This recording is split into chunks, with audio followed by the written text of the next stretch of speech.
Gangapur city में धुंधेश्वर धाम विकास पर ध्यान नहीं, 4 दशक से विकास की बाट जोर रहा है ऐतिहासिक पर्यटन स्थल।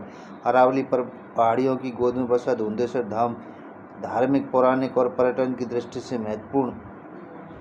आप देख रहे हैं प्रगति खबर देख रहे सभी दर्शकों को मेरा नमस्कार। गंगापुर सिटी विधानसभा क्षेत्र की चूली ग्राम पंचायत में शहर से करीब 5 किलोमीटर दूर अरावली पहाड़ियों की गोद में स्थित धुंधेश्वर धाम आज विकास की बाट जोर रहा है। धार्मिक, पौराणिक और प्राकृतिक दृष्टि से महत्वपूर्ण यह स्थल क्षेत्र का प्रमुख पर्यटन केंद्र बनने की पूरी क्षमता रखता है, लेकिन वर्षों से जनप्रतिनिधियों और सरकारों की ओर से पर्याप्त ध्यान नहीं दिए जाने के कारण यहाँ अपेक्षित विकास नहीं हो सका।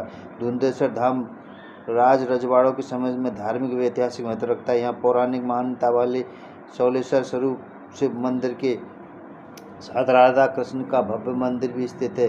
चारों ओर हरियाली से घिरा यह क्षेत्र वर्षा काल में विशेष रूप से आकर्षण का हो जाता है। बारिश के दिनों में यहाँ बड़े झरने बहते हैं, वही गुप्त गंगा से निरंतर जलधारा बहने की मान्यता है। स्नान आदि के लिए बड़े बड़े कुंड भी बने हुए हैं। श्रावण मास में आसपास के क्षेत्रों से श्रद्धालु यहाँ पहुंचकर भगवान शिव का जलाभिषेक एवं बेलपत्र पूजन करते हैं। वर्षा काल में प्राकृतिक सौंदर्य के कारण बड़ी संख्या में लोग यहाँ पिकनिक और बोट पार्टी के लिए पहुँचते हैं तथा झरनों की हरियाली का आनंद लेते हैं। राजाओं के जमाने से लगती थी कचहरी। स्थानीय लोगों के अनुसार राजा रजवाड़ों के समय चौमासे के 4 महीनों में राजा महाराजाओं की कचहरी यहाँ लगा करती थी। इस कारण धुंधेश्वर धार्मिक महत्व होने के साथ साथ ऐतिहासिक महत्व से भी जुड़ा हुआ। कई बार मिले विकास के आश्वासन लेकिन नहीं बदली तस्वीर। समाजसेवी वेद प्रकाश मंगल ने बताया कि धुंधेश्वर धाम के विकास के लिए करीब 3 दशक से राज्य व केंद्र सरकार को पत्र लिखकर ध्यान आकर्षित करने का प्रयास कर रहे हैं। वर्ष 1990 के दशक में नगरपालिका बोर्ड की ओर से तत्कालीन पर्यटन मंत्री नरेंद्र कंवर का धुंधेश्वर धाम दौरा करवाया गया। उस समय क्षेत्र को पर्यटन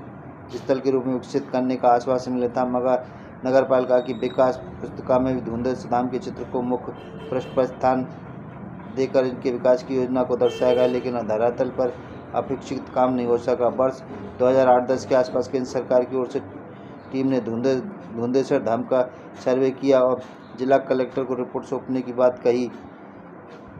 इसके बाद आगे नहीं बढ़ पाया। 2015 के आसपास तत्कालीन विधायक मान सिंह गुर्जर के प्रयासों से देवस्थान विभाग करीब 3 करोड़ रुपये राशि आवंटित कर क्षेत्र में जीर्णोद्धार का कार्य करवाया गया, लेकिन स्थानीय लोगों का कहना है क्षेत्र की व्यापक संभावनाओं की तुलना में विकास कार्य काफ़ी सीमित रहा। 2021-22 में क्षेत्रीय विधायक रामकेश मीणा ने धुंधेश्वर धाम का दौरा करके इसके विकास और पर्यटन से जोड़ने का आश्वासन दिया, लेकिन इसके बाद कोई बड़ी विकास योजना धरातल पर नहीं उतर सकी। मुख्यमंत्री से विकास की मांग।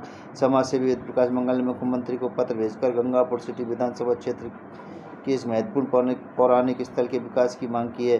पत्र में उन्होंने अरावली और प्राकृतिक वातावरण के बीच स्थित धुंधेश्वर धाम को पर्यटन मानचित्र पर विकसित करने की मांग उठाई गई है। जागरूक नागरिकों का कहना है कि धुंधेश्वर धाम को योजनाबद्ध तरीके से विकसित किया जाए तो यह सवाई माधोपुर जिले के शिवार धाम की तरह एक प्रमुख धार्मिक व प्राकृतिक पर्यटन स्थल बन सकता है। यहाँ सड़क प्रकाश व्यवस्था, पेयजल, स्वच्छता, सुरक्षा, पार्किंग, बैठने की व्यवस्था और पर्यटन सुविधा का विकास होने से आसपास के क्षेत्र में रोजगार के भी अवसर बढ़ सकते हैं। पर्यटन के साथ पर्यावरण संरक्षण की भी बड़ी संभावना। अरावली की पहाड़ियाँ हरियाली, झरनों और जलधाराओं से घिरे धुंधेश्वर धाम को पर्यावरण पर्यटन के रूप में विकसित किया जा सकता है। प्राकृतिक स्वरूप को सुरक्षित रखते हुए यहाँ इको टूरिज्म, पौधारोपण, जल संरक्षण और स्वच्छता जुड़ी योजना लागू की जा सकती हैं। स्थानीय लोगों का कहना है कि 4 दशक से अधिक समय से धुंधेश्वर धाम विकास की उम्मीद लगाए बैठा है। बार बार मिले आश्वासनों के बावजूद क्षेत्र की मूलभूत पर्यटन सुविधाओं का पर्याप्त विकास नहीं हुआ। यदि सरकार और जनप्रतिनिधि गंभीरता से पहल करें तो धुंधेश्वर धाम धार्मिक आस्था, ऐतिहासिक विरासत, पर्यावरण संरक्षण और पर्यटन